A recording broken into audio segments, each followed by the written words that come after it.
Boa noite a todos.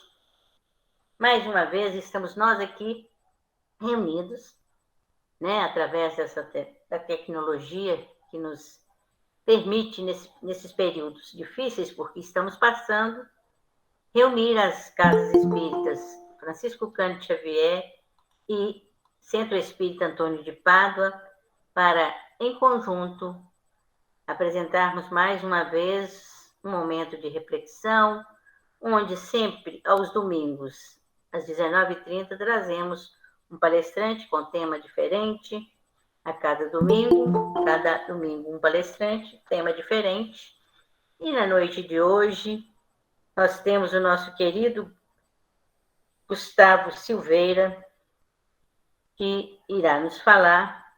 Gustavo Silveira Marques é natural de Araxá e atualmente reside na cidade de Uberlândia, Minas Gerais. Ambas as cidades em Minas Gerais. É trabalhador do Centro Espírita Leon Denis e é integrante da equipe do podcast que está também no YouTube, Café com Espiritismo.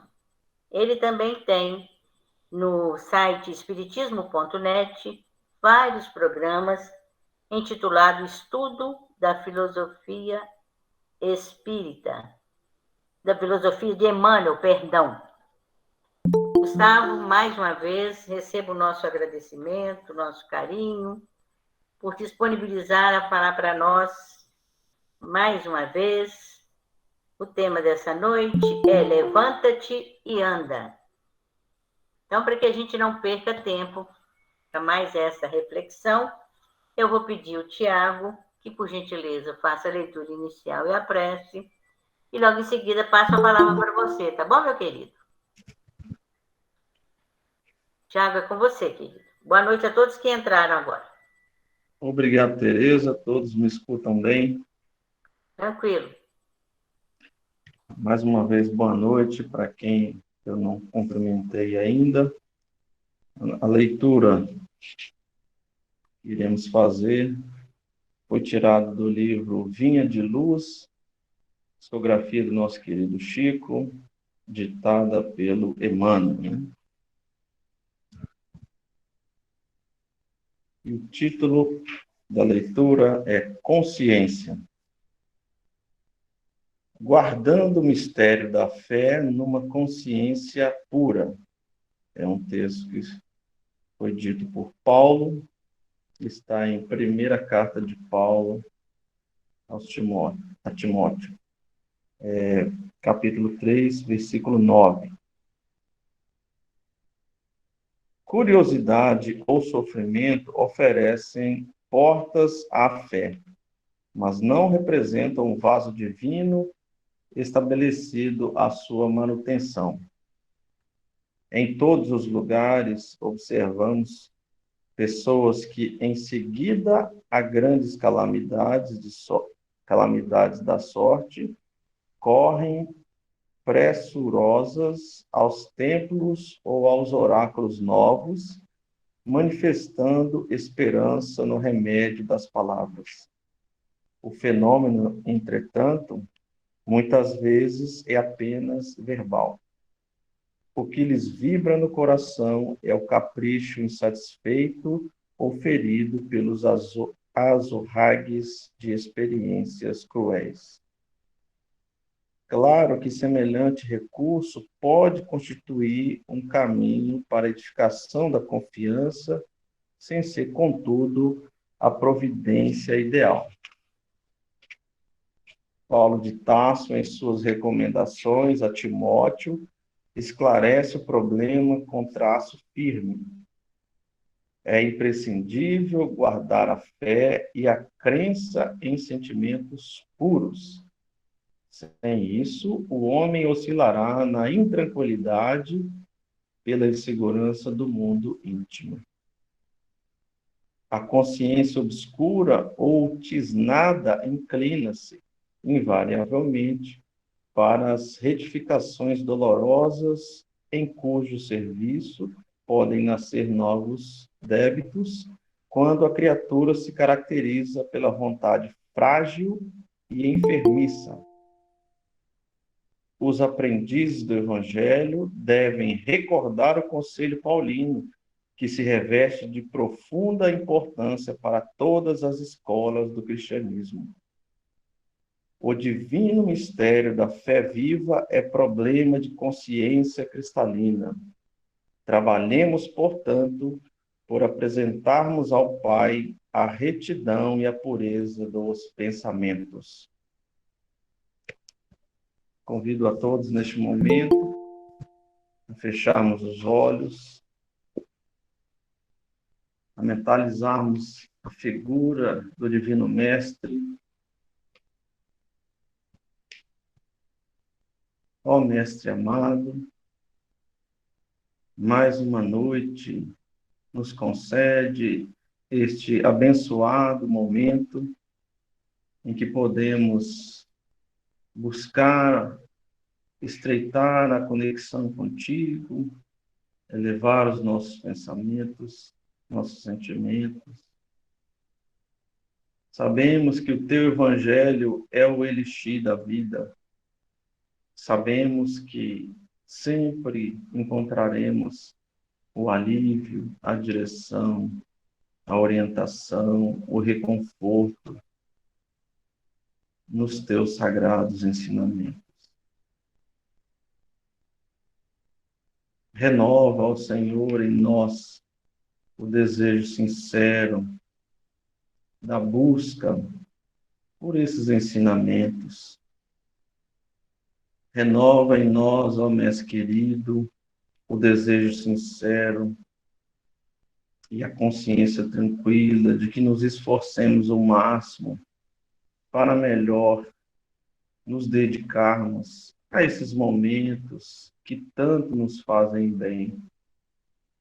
Ajuda-nos, ó Mestre querido, mesmo em tempos tão atribulados e incertos, a mantermos a fé, a mantermos a confiança, ora pois, em Ti,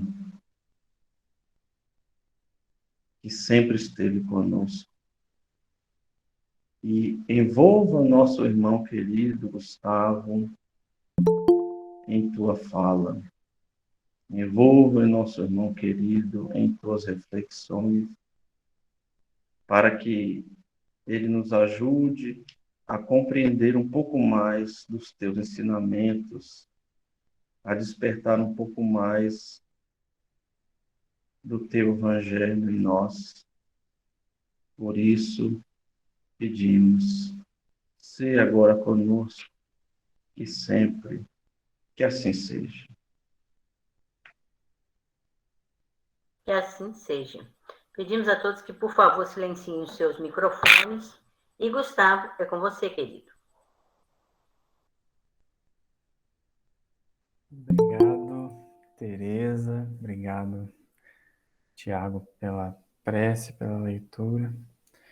É muita alegria, é muito bom poder estar aqui de volta.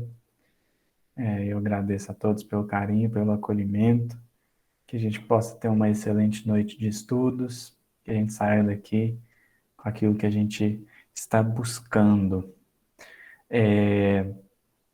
O tema que a gente pensou para hoje, né, como a Tereza disse, é levanta-te e anda. Essa é uma fala, da verdade, de Jesus para alguns daqueles que foram curados por ele.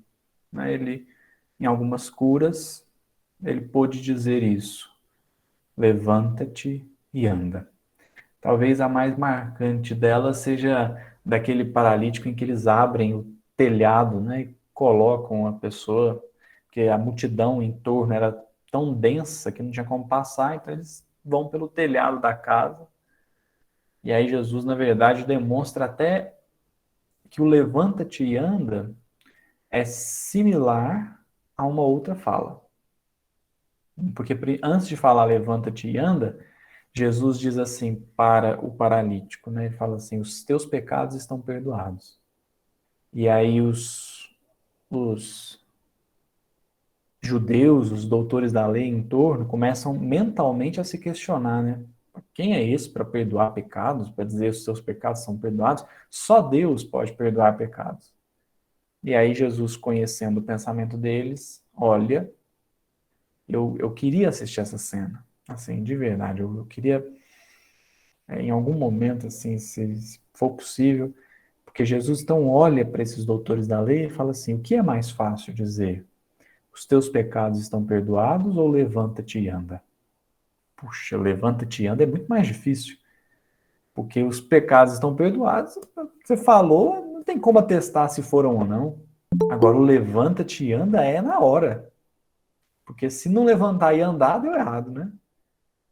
Aí ele fala, para que saibais que o Filho do Homem tem na terra poder para perdoar pecados, eu te digo, levanta-te, toma o teu leito e anda. Então, nosso objetivo é refletir um pouquinho sobre essa frase, ou sobre essa fala, né? Para isso, a gente vai voltar um pouco, assim. Vai fazer sentido, talvez, no final. Mas, outro dia não, há algum tempo, eu estava pensando assim, por que que os espíritos, os benfeitores, lutam tanto para a gente não cometer alguns erros, assim? Por que que eles se movimentam? Por que que eles nos ajudam, nos inspiram, nos instruem para a gente não cometer alguns erros, assim? Parece mesmo que eles querem a todo custo evitar que a gente cometa esses erros. E aí, a grande questão é porque assim, a gente tem a eternidade pela frente. Não tem problema nenhum errar. Não tem problema nenhum cair. Não tem problema nenhum em termos assim. Não tem problema nenhum no sentido assim. Nunca as oportunidades vão acabar. Nunca. Nunca vai chegar num ponto que Deus vai olhar para a gente e falar assim: agora cansei de vocês. Isso não existe. Os Espíritos chegam a dizer isso no Livro dos Espíritos. Sempre há um recomeço. Bom, e se sempre há um recomeço, por que esse cuidado? Por que esse cuidado? Para que a gente não cometa alguns equívocos. Tem algumas razões para isso, né? Aqui nós vamos pensar em duas. Duas. A primeira tem a ver com o sofrimento que a gente vai experimentar e ele é desnecessário. Então, há um cuidado dos espíritos aqui, não porque a gente vai entrar num beco sem saída, mas é porque a gente vai entrar numa estrada muito dolorosa, que vai causar dor em nós e possivelmente naqueles que caminham conosco, naqueles que partilham a existência conosco. Então, eles fazem de tudo. Veja, aqui nós estamos falando de uma razão, não que seja a única, tá? Mas eles fazem de tudo para a gente não ir por esses caminhos, porque vai causar dor, eles não querem que a gente sofra. Mas tem uma outra razão. Tem uma outra razão. Aqui a gente então faz uma pausa para a gente poder chegar nessa razão. Quando a gente começa a pensar nas encarnações, nas várias, múltiplas encarnações, a gente pensa assim, a gente se faz um questionamento sim, assim, por que a gente encarna? Não é qual é o objetivo da encarnação, é qual é a motivação da encarnação. Então não é para quê, é por quê. Por que a gente encarna? O que motiva a encarnação? Penso aí que vai ser um consenso se a gente pensar que um dos objetivos da encarnação é para a gente, assim, quitar nossos débitos com a lei. Há uma série de coisas que a gente não fez bem e que a gente precisa, então, resgatar, regenerar, quitar. O verbo não sei se importa. Mas então, existem erros do passado que precisam ser corrigidos, precisam ser ajustados, precisam ser refeitos. Então a gente encarna para pagar débito. Não é assim? A gente não sabe disso, a gente não pensa nisso. Eu encarnei com essa pessoa, junto dessa pessoa, porque eu fiz muito mal a ela, agora eu tenho que fazer bem. Então eu estou quitando o problema que eu causei, né? Eu tô ajeitando, eu tô resolvendo o problema que eu criei. Então a gente pensa isso, né? A gente encarna para pagar débito. Só que esse é um pensamento que, embora faça parte da justificativa ou da motivação de uma encarnação, de fato faz, a gente encarna sim para refazer aquelas coisas que a gente não fez bem.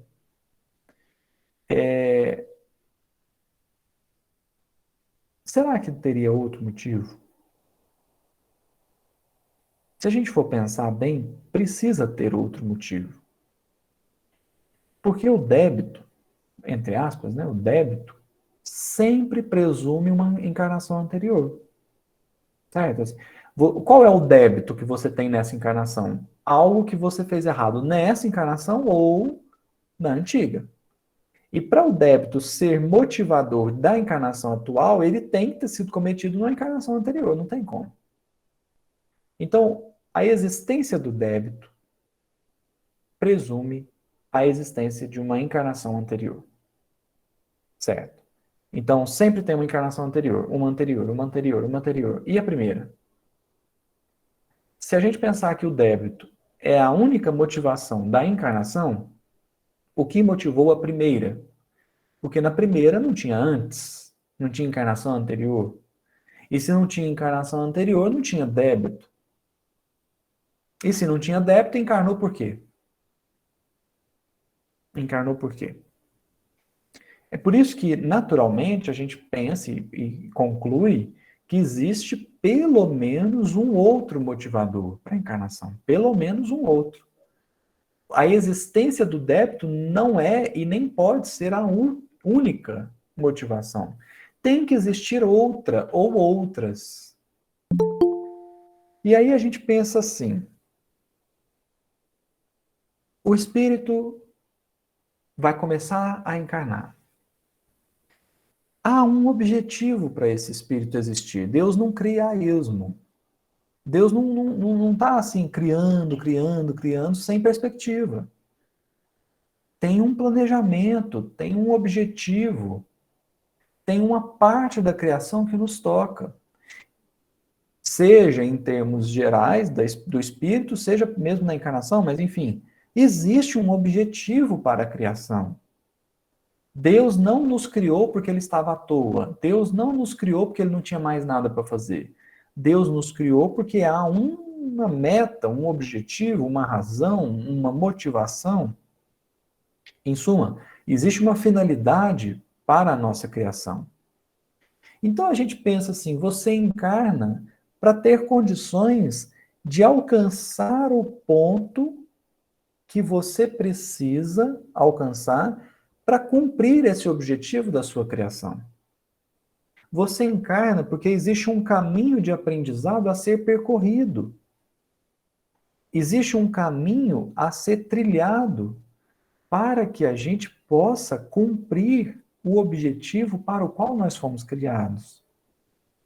Porque, vamos dizer assim, existem objetivos menores que valem para cada encarnação, existe um objetivo maior, porque Deus não criou a esmo.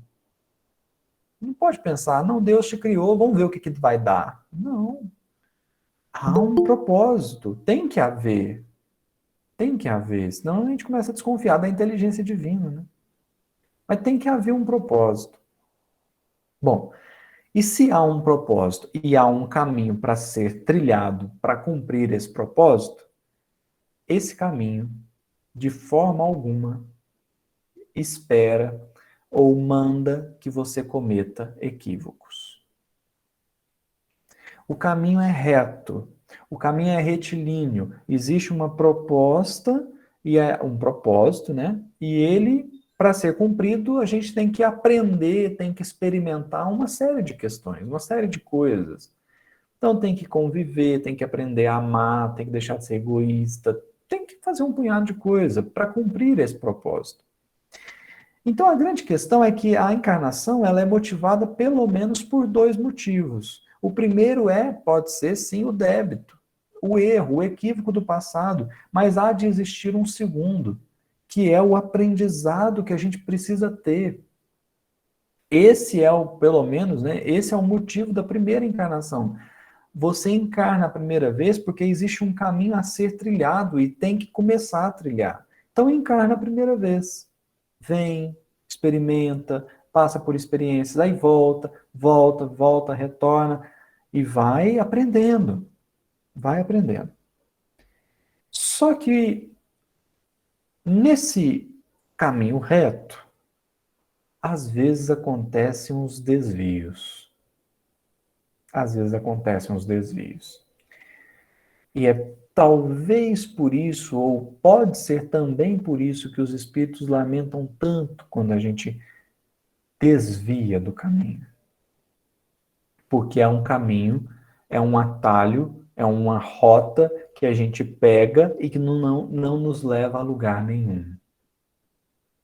Então tem um projeto inicial, que é a gente percorrer um caminho de aprendizado, de evolução, de amor, e a gente pega caminhos tortos, caminhos difíceis, caminhos não propostos.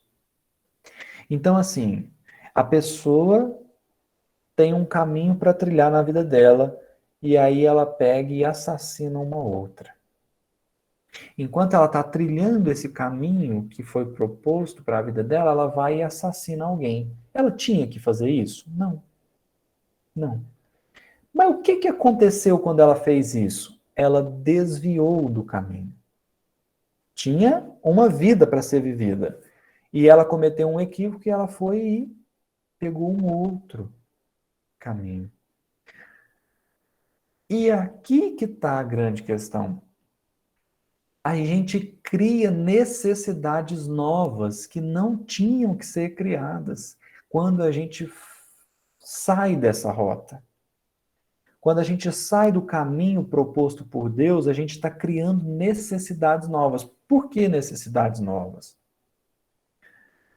Porque nós vamos ter que desfazer o que nós fizemos. Então eu não tinha que tirar a vida da pessoa, mas eu tirei. Então agora eu vim para cá, né? Agora eu vou ter que voltar. Eu vou ter que fazer o caminho de volta. Eu vou ter que retomar. Agora eu retomo do ponto que eu parei. Eu retomo do ponto que eu parei. E talvez por isso os espíritos lamentem tanto, porque é uma baita perda de tempo. E o problema não é perder tempo, o problema é que a gente sofre enquanto está perdendo tempo.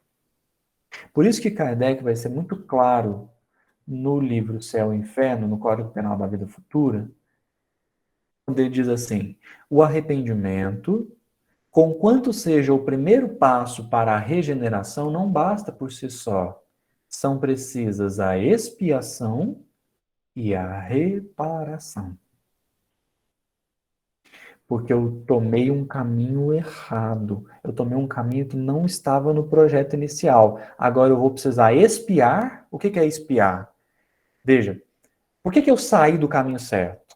Do caminho certo não, mas por que eu saí do caminho proposto por Deus? Porque eu era ignorante. Vamos dizer assim, eu assassinei uma pessoa por ignorância. Eu traí uma pessoa por ignorância. Eu roubei por ignorância. Eu enganei por ignorância.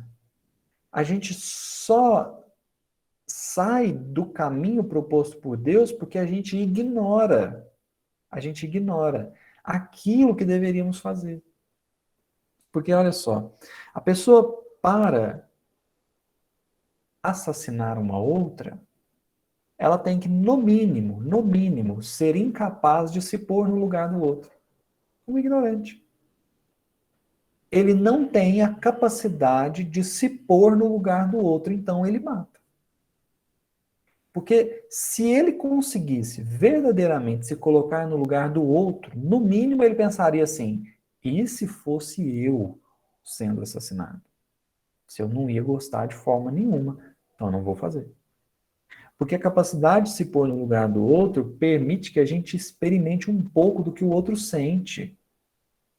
E se o assassino experimentasse pelo menos um pouquinho, né? Pelo menos um pouquinho do que a vítima sente, talvez ele não faria. Então é ignorante. Ele ignora o sentimento do outro, ele ignora o lugar do outro, ele ignora a própria tarefa, porque ninguém encarnou para fazer isso. Então ele é um tremendo de um ignorante. Ele desconhece. Ele não sabe que, na verdade, ninguém morre. Ele não sabe um punhado de coisa. Então, a gente sai por ignorância. Então, o que é a expiação? A expiação é sanar essa ignorância. Porque eu só cometi algum erro porque eu desconhecia algo. Alguma coisa eu desconhecia, alguma coisa não estava bem. Alguma coisa não estava bem ajustada. Então, a expiação me permite aliviar a ignorância. Por isso que algumas pessoas, né, eu já vi algumas pessoas dizendo assim, a expiação é quando você troca de lado com a vítima, com a sua vítima. Então, eu agredi e aí eu sou colocado numa situação para sofrer a mesma dor. Porque eu só cometo crimes quando eu ignoro o sentimento, quando eu ignoro o sentir, quando eu paro de ouvir o meu coração. Então a expiação é me colocar num lugar para eu ouvir o coração, para eu entender o que é que eu causei. Expiação. Então a expiação está sanando o primeiro problema. Qual é? É o problema que me fez sair da rota proposta. Então eu saio por ignorância. Eu me apego a bens materiais por ignorância. Eu calunio por ignorância. Então, toda vez que eu cometo alguma infração à lei divina, eu estou fugindo desse caminho. E aí a expiação vem para me ajudar a cuidar da causa do desvio. Só que veja, eu desviei do caminho. Além de tratar a causa, eu preciso retomar para o caminho certo, para o caminho reto. Então, eu preciso reparar. O que é a reparação? A reparação é fazer o caminho de volta. Então, se eu assassinei, como vou reparar? Dando a vida.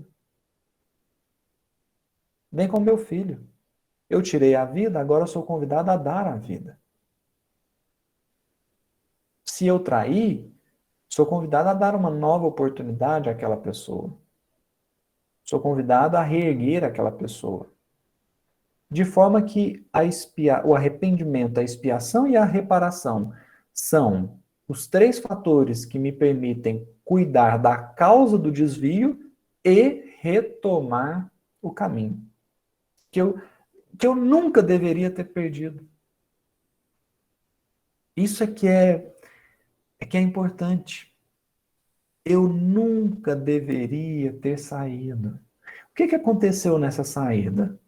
Perda de tempo, dor, sofrimento desnecessário, porque existem os sofrimentos necessários, as aflições, né? Mas tem os desnecessários, não precisava disso. A gente olha, por exemplo, para o romance há 2000 anos. Precisava do Públio Lentulus fazer o que fez com Saúde de Horas? Que é prender e mandar para as galeras? Não. Só que quando o Públio Lentulus fez isso, ele criou para si um problemão, que só foi sanado no final. Mas olha o tanto de dor que foi causado.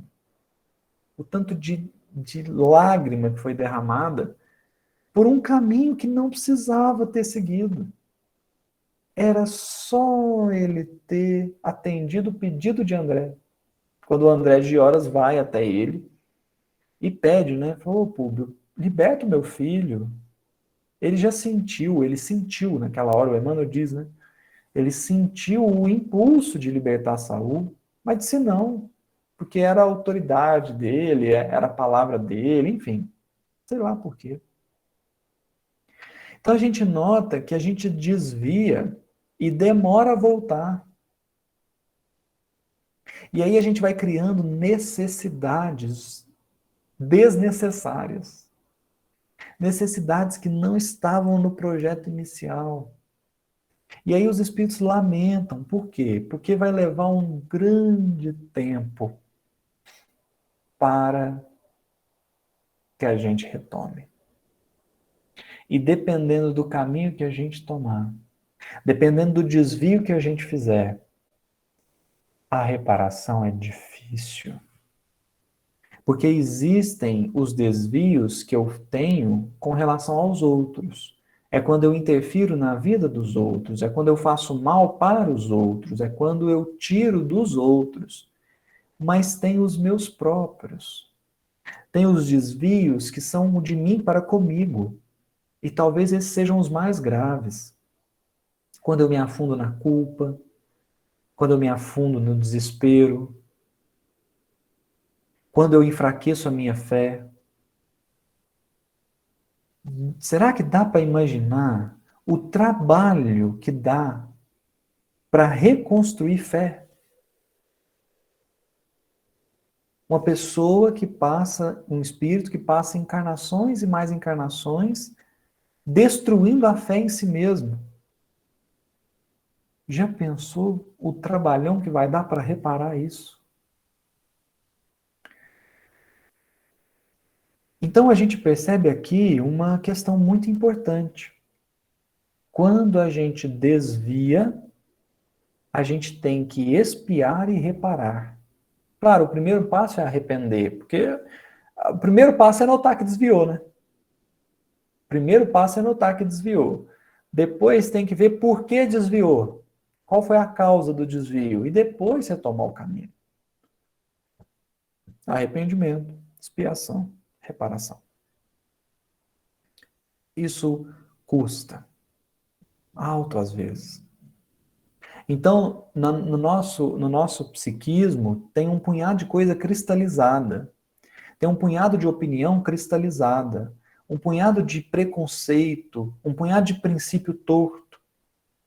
Que levarão séculos, às vezes, para serem diluídos. Para serem refeitos. E tudo isso não precisava.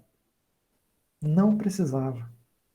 Era só escolher diferente. Então, por exemplo, tem gente que escolhe a mágoa. Está tomando um caminho que não precisava tomar.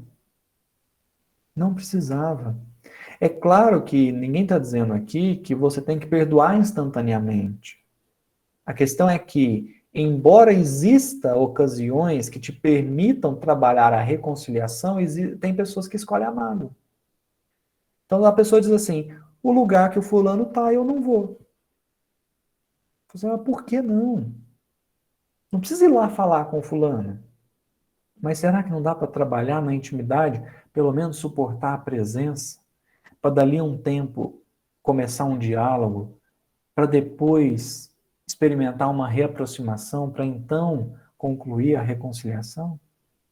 Será que a única escolha é a mágoa? São coisas que nós vamos cristalizando. Então, é assim, a pessoa fala, eu nunca mais quero falar com você. Eu falo, como assim nunca mais? Nunca mais é tempo demais. Uma hora vai voltar a falar. Então, para que criar essa necessidade de reparação? É preciso trabalhar a intimidade para seguir no caminho. Por isso tem uma mensagem muito importante de Emmanuel, que está no livro Justiça Divina. Está no livro Justiça Divina, chamada Aprender e Refazer. E aí o Emmanuel vai comentar aqui na primeira parte da mensagem como é duro quando a pessoa afunda nas trevas de si mesmo. Ela cria uma crosta nos olhos que vai impedir ela de ver, vai impedir ela de aspirar coisas mais altas. Só que chega um momento que essa crosta que foi criada em torno da pessoa, ela é desfeita. Aí Emmanuel começa a mensagem dizendo assim, todos os espíritos desencarnados que se atrasam em pesadelos de revolta acordam um dia. Surge-lhes o arrependimento no âmago do ser, em lágrimas jubilosas, qual se fossem prisioneiros repentinamente libertos. Destruída a masmorra de trevas em que jaziam encadeados, respiram, enfim, a grande emancipação, junto dos amigos que lhes estendem os braços. Aí, olha como que Emmanuel é cuidadoso na metáfora, né? Observam, porém, a sombra que ainda carregam, contrastando com a luz em que se banham, transfigurados e que suspiram por merecer. Então a pessoa, ela desperta das trevas, aí ela percebe que em volta dela só tem luz, mas ela olha para dentro de si mesma e só tem sombra. Então antes era sombra dentro e fora, agora é só dentro. Né? Aí Emmanuel vai falar assim: quase sempre, contudo, ensejos passaram, paisagens queridas alteraram-se totalmente, facilidades sumiram e afetos abandonados evoluíram noutros rumos. Então a pessoa percebe que em volta dela tem luz, dentro dela tem sombra, mas tudo que ela almejava antes dela entrar nesse processo, tudo passou já. Tudo se foi. As pessoas seguiram os caminhos delas, os espíritos evoluíram, as oportunidades ficaram para trás. Aí ela tem noção do tempo perdido. Do tempo perdido. Aí Emmanuel vai dizer assim: ainda assim é necessário lutar na conquista do recomeço. Isso é importante. Porque não houve um desvio da rota. Agora precisa conquistar o recomeço. O que é reconquistar o recomeço? Reparar. É voltar para o ponto de onde eu estava quando eu desviei. Personalidades do poder transitório que abusaram do povo assistem às privações das classes humildes, verificando o martírio silencioso dos que se levantam cada dia para a contemplação da própria miséria.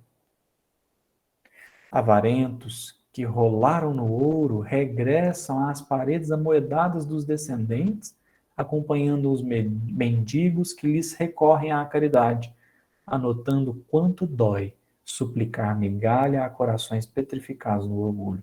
Então entende que essa luta do recomeço é a expiação e a reparação. A gente é chamado a expiar e reparar. E aí, mano, vai dando vários exemplos, para depois dizer uma coisa, mas isso não basta. Mas o que basta então, Emmanuel? Depois do aprendizado, é preciso retomar o campo de ação, renascer e ressarcir, progredir e aprimorar, solvendo débito por débito perante a lei. Então a gente é chamado a progredir e aprimorar, renascer, ressarcir, porque é preciso voltar ao caminho reto. É preciso voltar ao caminho reto. Então, o que a gente nota é que esses desvios custam caro. Esses desvios criam encarnações para nós que talvez não fossem necessárias. Esses desvios criam fatalidades, porque uma vez que a gente usou mal do livre-arbítrio para com alguém ou para conosco mesmo, existe uma aparente fatalidade, vamos dizer assim, né? Porque então eu preciso retomar, eu preciso experimentar, passar por experiências de novo, para poder refazer, para poder reparar. E aí, quando eu volto para o ponto que eu estava, aí eu sigo o meu aprendizado. Aí eu sigo a minha tarefa. Aí eu sigo cumprindo a minha missão. Então há uma pausa, vamos dizer assim, né? Existe uma pausa. Todo débito que eu tenho com a lei me paralisa no meu processo, porque eu preciso resolver esse débito antes de voltar ao meu caminho. É mais ou menos isso que Emmanuel vai dizer no prefácio do livro Evolução em Dois Mundos. Quando ele vai descrever o que é o espírito, ele diz assim: o espírito, viajor da eternidade, que se demora por algum tempo na face da Terra em trabalho evolutivo. Então a gente vem, passa algum tempo na face da Terra em trabalho evolutivo, ou seja, caminhando no caminho que tínhamos que caminhar. Quando não seja no duro labor da própria regeneração. Então, parece que Emmanuel faz uma distinção aqui. Há o trabalho evolutivo, que é o caminho reto, o caminho do aprendizado, o caminho que Deus propôs, e existe o duro labor da própria regeneração, que é quando eu desviei desse caminho, eu preciso voltar. Então os espíritos suplicam, né? Não guarda mágoa, não fere ninguém. Por quê? Porque a nossa tarefa é muito mais do que isso. E se a gente ficar ferindo, magoando, guardando mágoa, vai colocando carga na tarefa. Porque existe o trabalho evolutivo para fazer e existe o duro labor da própria regeneração. Abriu uma ferida dentro de mim, precisa parar tudo para curar a ferida. Uma vez a ferida curada, aí volta. Mas paralisa. É como se... Não é que a gente não aprende nada. Não é isso. Não é que é 100% inútil ou 100% perda de tempo. Mas é porque você já imaginou se o tempo que a gente gasta espiando fosse gasto trabalhando a nossa intimidade para aprender a amar mais, para aprender a ajudar mais o próximo, para cumprir os propósitos divinos? Nossa caminhada não é que ela seria mais curta, ela seria mais feliz. Mais feliz. Porque todas as tristezas que a gente experimenta é porque nós estamos no duro labor da própria regeneração. No duro labor da própria regeneração. Então,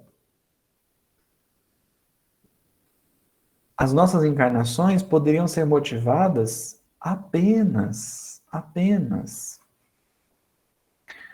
pela necessidade do aprendizado.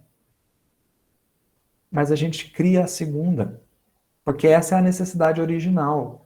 Essa é a necessidade que motivou a primeira encarnação. Existe um caminho a ser trilhado, você vai percorrê-lo, então encarna. Só que essa é a primeira e a original. Aí a gente cria a segunda necessidade, que é a necessidade de passar um tempo fazendo, cumprindo deveres que eu não tinha, a princípio que cumpri, mas eu criei para mim esses deveres. É claro que a sabedoria divina aproveita de tudo. Ela aproveita de tudo. E mesmo quem está no labor da própria regeneração está aprendendo, está crescendo. Mas ainda está perdendo tempo, porque podia estar focando todas as suas energias, capacidades, projetos no caminho proposto por Deus. Bom, e o que isso tem a ver com o tema, né? Para a gente poder fechar. A gente pode pensar assim: a gente estava em pé caminhando. Aí a gente resolveu cair e ficar no chão. Aí vem Jesus, cura as feridas e fala: levanta-te. Ou seja, volta para o caminho. Mas não basta levantar. É preciso andar. Levanta-te e anda. Retoma a rota e prossegue nela. Porque não basta só sanar os débitos que a gente tem com a lei. Quando você sana todos os débitos que você tem com a lei, você não virou um espírito puro. Você simplesmente voltou ao ponto do qual você nunca deveria ter saído para conquistar a sua evolução. Isso, claro, né, a gente pode entender isso em cada área da nossa vida, porque existem vários desvios. Tem área que a gente está indo melhor, tem área que a gente está desviando mais. Mas então Jesus chega, se aproxima e diz: levanta-te e anda. Então a gente repara quando? Quando Jesus entra na história. Isso é bonito porque nos mostra que Jesus não vai entrar quando tiver tudo pronto. Jesus já está na história. Jesus já está na nossa história, falando para todos aqueles que estão prontos para ouvir. Para todos aqueles que têm ouvido de ouvir, está dizendo assim: levanta-te e anda. Retoma o seu caminho e prossegue nele. Prossegue nele. Esse é o trabalho do Cristo conosco. Esse é o trabalho de Jesus no nosso coração. É nos colocar novamente em condições de avançar na trajetória. Avançar na trajetória que nos cabe de caminhar. E aí a gente vai passando por experiências dolorosas, porque depois que começa a andar, não é que chegou no final, né, do caminho. Tem as experiências de dor, mas são as experiências de dor necessárias. Porque a dor também vai purificando, né? A dor vai... Só que a gente cria dores que não precisava criar. Então, se tiver a chance de perdoar, perdoe. Se tiver a chance de reconciliar, reconcilia. Se tiver a chance de aproveitar o tempo, aproveitar a encarnação, para a gente parar de criar problema e começar a resolver, só resolver. Né? Para de criar problema e começa a resolver. Então, eu começo a perceber a misericórdia divina para eu resolver as minhas culpas. Para eu entender que existem outras chances, que é preciso recomeçar, que é preciso prosseguir. E assim com tudo, né? Se eu tiver a chance de perdoar, eu perdoo. Se eu tiver a chance de ser honesto, eu sou. Se eu tiver a chance de resolver uma mentira que eu contei lá atrás, eu resolvo. E assim eu vou fazendo, para começar a levantar e andar. Para começar a voltar para a rota e prosseguir nela. Aí são as encarnações com grande proveito espiritual, né? Com grande proveito. Então, se tem alguém precisando de mim, eu vou tentar, de boa vontade, ajudar. Se tem alguma área da minha vida que está precisando de mais cuidado, vou buscar ter esse cuidado, porque isso é o movimento do levantar e andar. É sanar o débito e voltar para o caminho. Para eu começar a ser quem verdadeiramente sou. No momento eu estou ferido, tem um punhado de ferida aberta dentro de mim. Aí vai curando uma por uma, para que possa levantar e andar. Eu agradeço a sua atenção, a sua paciência, que Jesus nos abençoe. Nós é que agradecemos a sua disponibilidade, o seu carinho, a sua atenção. Todas as vezes que a gente manda uma mensaginha, Gustavo, pode falar? Aí você, posso, as datas, né? Isso é muito bom, né? Saber que uma pessoa tão jovem, um espírito, nesta encarnação, né? Já se dispõe a fazer o trabalho de levantar e andar. Que Deus continue te amparando, te abençoando cada vez mais, Gustavo. Amigos, semana que vem, quem vai falar para nós será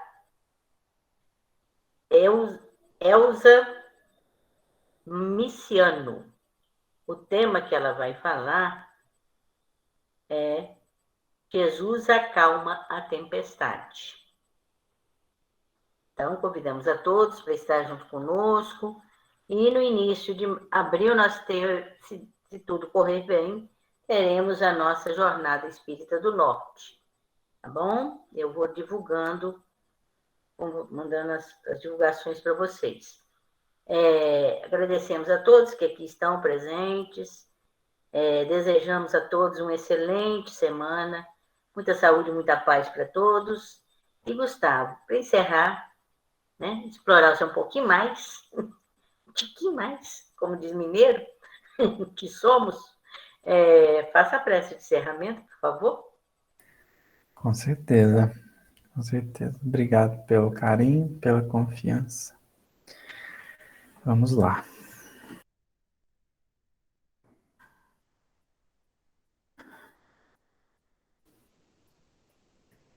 Quem puder e se sentir à vontade, possa fechar os olhos e vamos juntos trazer à mente a figura sublime e excelsa de Jesus.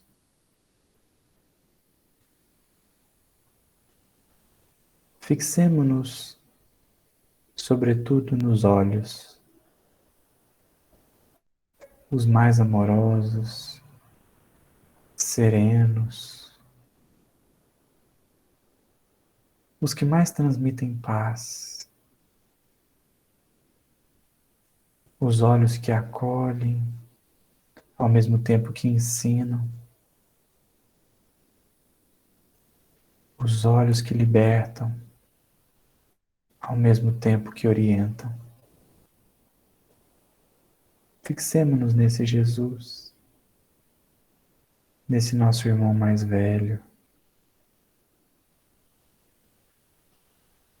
que nos cerca os passos desde que chegamos aqui, que com tamanho desvelo, tamanho amor,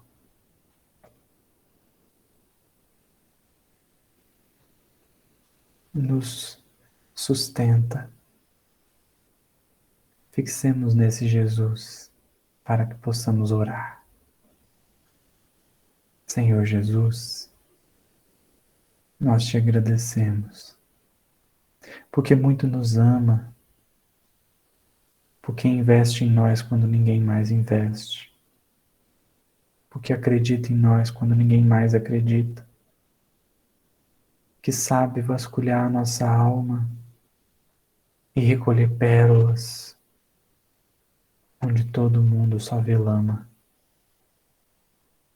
Nós te agradecemos, Jesus, porque pela tua ação, pelo teu amor, pela tua misericórdia, pela tua presença, hoje nós podemos nos levantar e andar. Hoje nós temos chances maiores de resolver as nossas questões e focarmos no aprendizado, no sentimento a ser purificado na nossa alma, a ser elevada a Deus. Obrigado, Jesus. Obrigado por tamanho amor, por tamanha misericórdia. Nos ajude a não esquecer que sempre tem jeito e o Senhor está disposto a desenhar a solução conosco. Muito obrigado, Jesus. Que assim seja. Que assim seja, graças a Deus. É isso aí, meus amigos. Quem quiser abrir o microfone para agradecer ou falar qualquer coisa, fica bom. Beleza? Fala. Parabéns, Gustavo. Foi bastante didático, viu? Só não entendeu que dormiu, que desviou do caminho. Obrigado, Gustavo. Boa noite. Obrigado, gente. Obrigado. Jesus abençoe. Excelente noite para vocês. Tchau, tchau. Para você também, meu querido.